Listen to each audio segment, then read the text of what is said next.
14 জুলাই বিকালে জাতীয় প্রেস ক্লাবে বাংলাদেশ চলচ্চিত্র ও নাট্য সংসদ আয়োজিত বিশিষ্ট নাট্য ব্যক্তিত্ব ও সংগঠক ডাক্তার আবু হেনা আবিদ জাফরের দোয়া ও স্মরণ সভায় এমন মন্তব্য করেন প্রধান অতিথি বিশিষ্ট লেখক ও সমাজসেবক অ্যাডভোকেট মতিউর রহমান আকন্দ।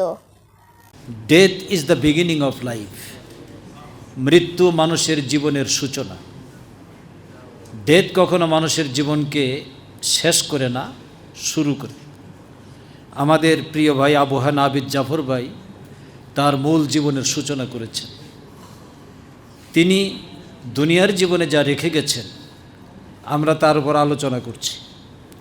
এই আলোচনাটা যেন শুধু আলোচনাই সীমাবদ্ধ না থাকে, আমাদের কিছু করার আছে।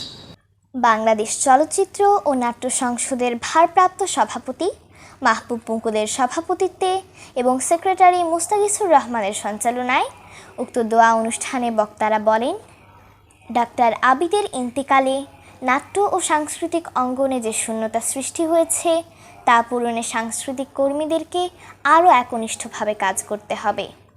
অনেকে ডাক্তার আবু হেনা আবিদ জাফরের মেধা ও যোগ্যতাকে যথাযথভাবে কাজে লাগাতে না পারার জন্য আক্ষেপ করেন।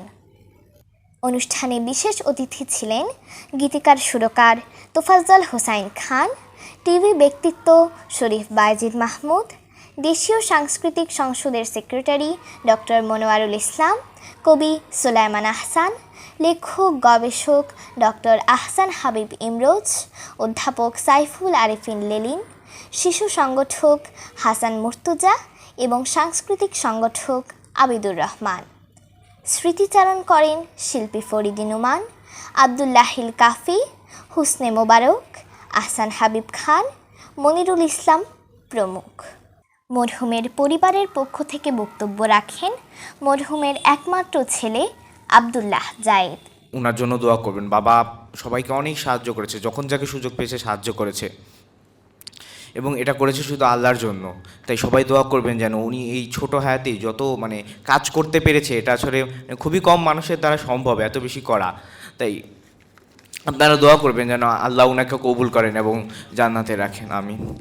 উল্লেখ্য, গত 21 জুন 2026 রোববার বাংলাদেশ প্রকৌশল বিশ্ববিদ্যালয় বুয়েটের মেডিকেল বিভাগের সাবেক প্রধান ও বাংলাদেশ শিল্পকলা একাডেমির পরিচালনা পরিষদের সদস্য ডাক্তার আবু হেনা আবিদ জাফর ইন্তেকাল করেন।